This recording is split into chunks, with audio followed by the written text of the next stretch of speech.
Hey, what's up there, YouTubers? It's me again, Brian, aka Gamer55551, and I am back with a special video for this week. And for this one, I want to take a look at movies and TV shows in 2024, or at least the ones that kind of caught my attention. To some of them that I did get to see, others I did not, to be exact though. So like I did with last week, I looked at gaming in 2024. This one, we're going to look at movies and TV shows in 2024. And I will say 2024 did have a good year with some shows and movies that were a hit, some you could say a hit or a mix depending on how you want to look at it, and some that really was just didn't really do as well as a lot of people had hoped for or anything like that. So we're going to break it down into three parts. Part one being the good, part two being the controversial and mixed, and part three being the bad. We'll start off first with part one, which is the good and all. And I will start off by saying the show Shogun on FX and Hulu really, I would say, took TV land by storm and everything like that. The idea of, what looks like sort of a different take on Game of Thrones to a certain degree, and it proved to be really good, especially with ranging from actors like Cosmos Jones or anything playing Blackthorn to the whole setting and the Shogun era in Japan and everything. So it was a really good show last year. I'm very curious to see how season 2 is going to happen. I believe they are doing a season 2, so that one turned out to be well. The next one is, of course, Deadpool and Wolverine. And now Disney was kind of in sort of a rough spot in 2023, as some of their movies didn't exactly do as well. Outside of Guardians of the Galaxy Volume 3, which was a hit for Disney, others like Ant-Man and Wasp: Quantumania, which personally I thought was the best of the Ant-Man movies, unfortunately didn't get the best response out there. The Marvels, unfortunately, was not a hit and everything like that, which was unfortunate. I liked some of the ideas, but that movie, it just didn't really click with me as much. To stuff like Indiana Jones and the Dial of Destiny, which, while I thought was an improvement over the Kingdom of Crystal Skull, definitely did not do as well as they had hoped for, to be exact. But in either case, that the MCU was kind of not in the best of spots until they had to reorganize a couple of things here and there. And of course, this year we only had one MCU movie, which was Deadpool and Wolverine, and that proved to be a box office hit for both Disney and the MCU, to be exact. To see, Ryan Reynolds returning to play the role of Wade Wilson, aka Deadpool, and seeing Hugh Jackman returning to play as Wolverine, even if it's a different Wolverine from another multiverse and everything like that. And of course, Deadpool, being able to, break the fourth wall, and kind of making fun of the multiverse, and basically one scene where he says that he's going to Disney, saying, "Suck it, Fox, I'm going to Disney," and everything like that. So yeah, Deadpool and Wolverine definitely was a good year for the MCU and Disney and everything like that. Also, WB had also a pretty good year in 2024 with some of their movies. Beetlejuice did very well at the box office, though. I enjoyed it as well. I thought it was as close to being as good as the first original Beetlejuice movie. Twister, definitely I was mixed on Twister, but obviously that one did very well at the box office. I didn't think Twister was bad, I just didn't think it carried the same kind of magic that the 1996 version did. But nevertheless, that one did very well at the box office. Dune Part 2 basically did very well at the box office indeed. I did enjoy that one, along with Dune Part 1. And currently watching Dune Prophecy, although there's some mixed response to that one though. And of course, Godzilla x Kong, The New Empire, which, again, I enjoyed it. I thought it was good, but I felt like it was more like a Kong story rather than basically these team up that we were being promoted, though. I still think that a team up with Godzilla and King Kong could work. I just wasn't sure this was the film and everything like that. Hopefully we could go back and see some solo outings of Godzilla and King Kong, but obviously the movie did very well at the box office, and clearly we'll be seeing more of Godzilla and King Kong and the whole monsterverse and everything like that. And at least on the TV side, though, The Penguin proved to be a huge hit for basically Max and HBO Max and WB as well. That turned out to be really good for them. It was very good as well, taking place between the events of the Batman, after the events of the Batman, but before the Batman 2, which from what I understand got delayed until I think 2027 or something like that. But to see Colin Farrell reprise that role of playing the Batman, playing the Penguin, it was really, really neat, and I'm looking forward if a season 2 does happen. I know they say this is a one-off, but given the positive response to it, it's pretty clear that there is a very high chance we could see a season 2 on it, so that one did very well. Even though this was close to the end of the year, Sonic 3 became a huge success at the box office. Basically really, really dominated, and definitely getting a huge response from critics and moviegoers themselves. It's been reported recently the franchise has crossed the $1 billion mark, so pretty clear why Paramount wants to continue with Sonic the Hedgehog 4, even though we may have to wait a while before that movie comes out. And of course, Keanu Reeves voicing Shadow, that was really a big thing right there. And of course, Jim Carrey doing Dr. Robotnik. It remains to be seen if he'll return to the fourth one, although he has signaled that he's open to returning to playing Dr. Robotnik. We won't know until the fourth movie comes out, but in either case, it seems Paramount has definitely made a lot with Sonic 3, and it's doing very well. It's going to be very tough for them to overtake Sonic 3 with Sonic 4, though. So I'm not saying it's impossible, but that's going to be a tough hill for them to climb and everything like that. Disney Plus also had some success as well with Skeleton Crew and Agatha All Along.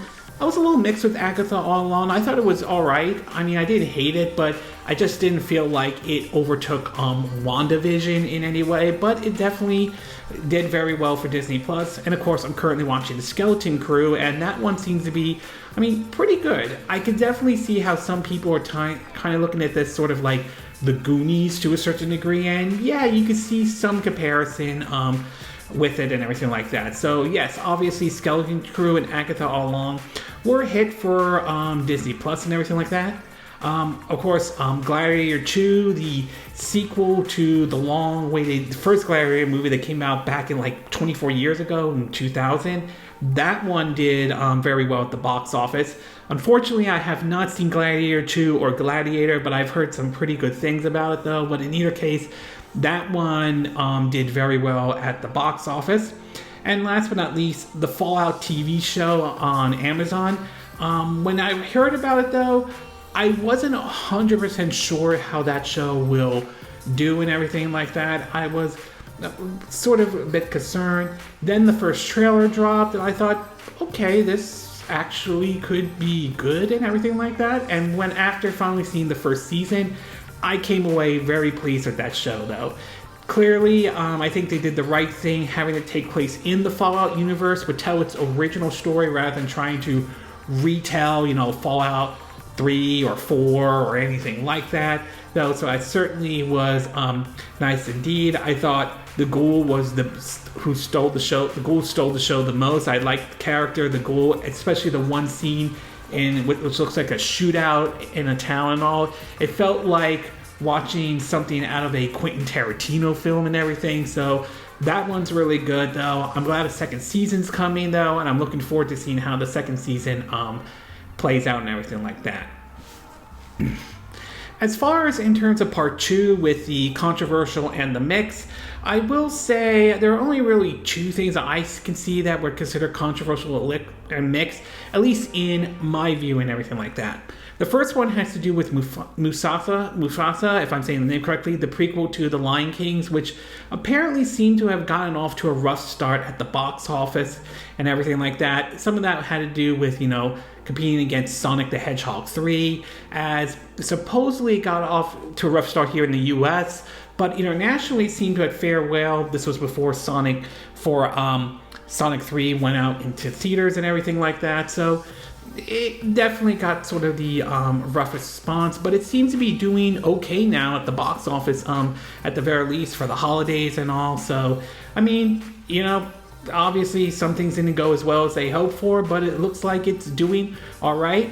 One argument I'm not buying is this claim of Disney hating Sonic or Disney buying Sonic or anything like that. I don't know where that is coming from, and I haven't seen anything to indicate that's going to be the case. So I'm thinking that's just someone making it up or something like that. So whatever the case is, I'm not buying that argument though. The other one is Ghostbusters Frozen Empire. It certainly got a mixed response from critics to even box office wise. It certainly did get somewhat of a, well, let's just say a mixed response in terms of how well that did. Now, I saw that movie in theaters and I thought it was good. I thought it was certainly nice indeed to see like a new generation of Ghostbusters and everything like that. So, and I mean, it wasn't bad to see some of the original Ghostbusters return, even though I felt like Afterlife was probably the last time we were going to see the original cast and everything like that. So, but in either case though, I came away pleased with seeing Ghostbusters Frozen Empire. Obviously others had a mixed response to that, but in either case, I think that film, I mean, it did okay at the box office. Clearly not to the scale of Afterlife, but it seems to be doing all right. We'll see how it is. Supposedly another entry is in the works. If it is, though, it'll be interesting to see if they either go back to the drawing board in terms of the story, to maybe lowering the budget. That's a possibility. I think Afterlife had a smaller budget and everything like that compared to what Frozen Empire did. But in either case, though, I enjoyed the movie. I liked the fact that we had a new villain and everything like that, but obviously there was mixed response to folks who saw Ghostbusters and the Frozen Empire. And finally, last but not least, we're going to go into part 3, which is the bad, though. And I will say there are only 3 bads I could think of that came out from 2024 in terms of movies and TV show. The first one had to do with Disney Plus, the Acolyte, or Acolyte. That was the Star Wars show that took place during the Old Republic and all. And that one, unfortunately, did not do very well. Now, there have been some who claim playing the unnecessary woke card, which I think is absolutely ridiculous, and I don't take that card seriously and all. But there are also signs pointing to that the budget for those episodes was really a bit over the top and all. But in either case, for me, the story was just kind of mixed to a certain degree.